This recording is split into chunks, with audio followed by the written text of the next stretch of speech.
Hi Tony, I'm just about to bore you.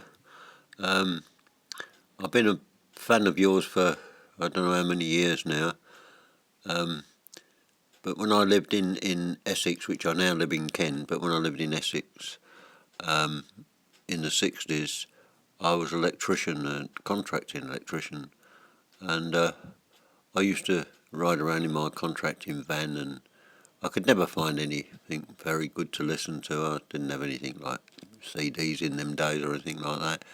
And I had the radio on, and all of a sudden I heard, oh, this Radio Capital, which is Caroline, which is a ship out at sea, which has got a few DJs on it and what have you, and they started playing music, and it was a kind of a pirate ship, they said, I mean, it was against the licensing or something, I don't know. But I thought it was good, and I listened to it, and I listened to it for years, and you were one of the DJs on there. If anything, you were probably the popular one.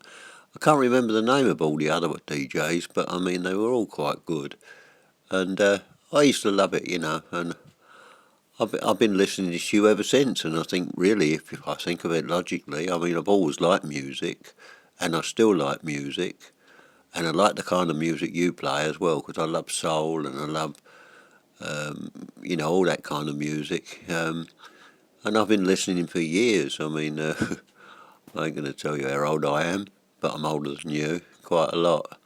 But anyway, I think you're good. I think you're a good person, and I think that your heart is in the right place. And you don't know hear my sub stories and all the things like that. But all I know this much is they should not be treating you like this. They should know you a bit better, especially after all this time as well. Because I certainly think I've never met you as a person, but I've met you through music, and all the time I've known you through music, I would never think a bad thing of you at all.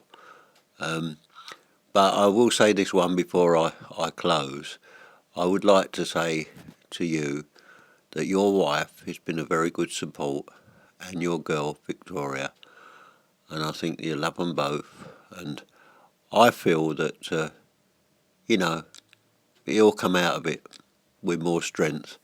I listened to you yesterday on KLFM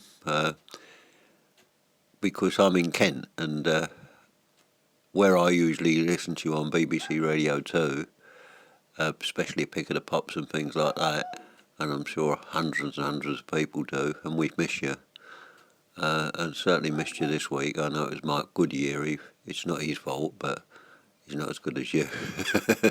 But anyway, I listened to you on this Kent radio, and it was quite good. So glad to know that you've still got a place. See you later. Bye-bye. All the best to you.